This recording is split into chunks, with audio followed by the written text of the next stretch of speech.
What's up, guys? Chris back again. Today I'm going to be talking about John Wick 4. Man, I've been wanting to see this since it came out in theaters. And, I just never got a chance to get to the theater to see it.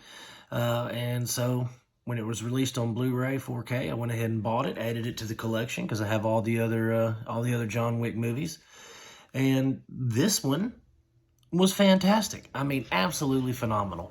It was a fantastic story that Chad Stahelski was able to craft. He crafted a very deep and intimate story this time. So let's face it, the first movie was kind of the pinnacle of the franchise. And then the second movie, it picked up where the first one left off. It was good. Third movie I thought was a little too over the top.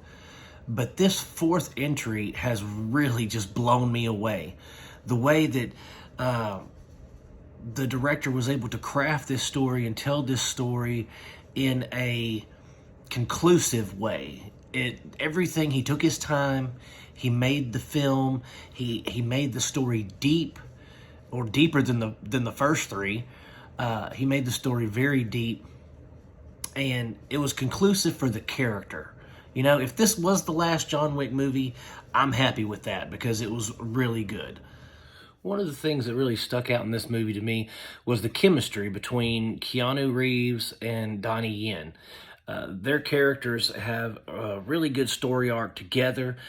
Donnie Yen actually just kind of steals the show in this. I know it's Keanu's movie, it's a John Wick movie, but I really want to see more of the character of Kane that Donnie Yen played. I thought that his character had one of the coolest and best story arcs in the film. It was fascinating, it was intriguing. I wanted to see how his arc was resolved, how his dilemma and problems were resolved, and it was great in that fact. Their chemistry was excellent.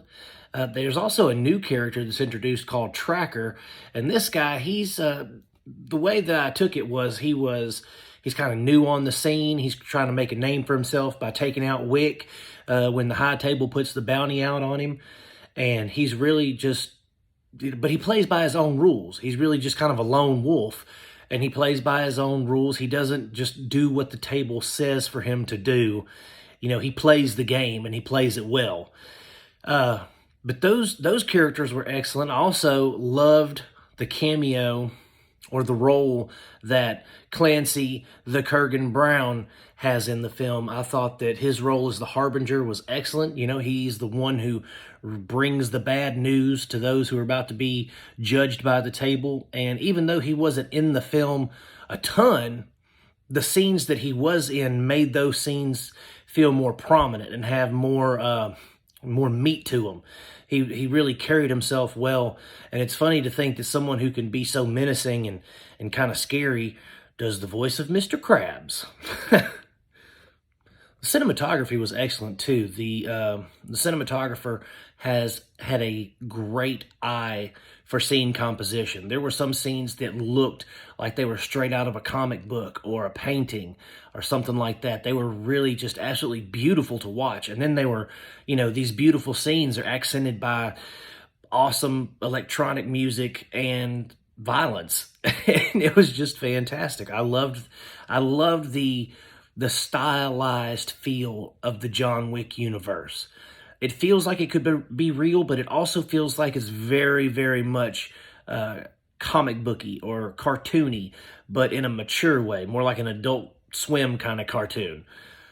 But yeah, the cinematography was excellent. The score, as I said, is pretty much all like electronic dance music, but when that music hits and there's gunfire and there's, crazy stuff going on screen, it works and it fits and it really brings you into the movie. It draws you in and immerses you in what's going on. One of my only, issues with the film is the fact that everyday people, civilians, are not freaking out when there's, gun battles and people driving cars crazy and all that. I mean, there's one scene where they're in the middle of a club having a shootout, and not only are they missing the other patrons, but the other patrons are still just bumping and grinding on each other. They're just getting at it. And there's bullets flying all around, karate and jiu-jitsu and knives being thrown and all kinds of stuff. And people are just still just grooving. They don't care.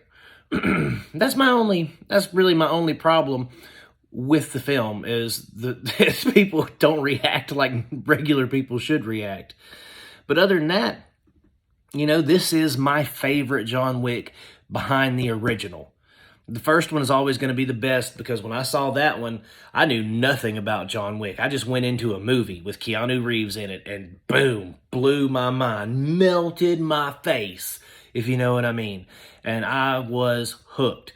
And this one, like I said before, it delivers in spades, man. It is so good. And to me, it's right behind the first one as the best in the series.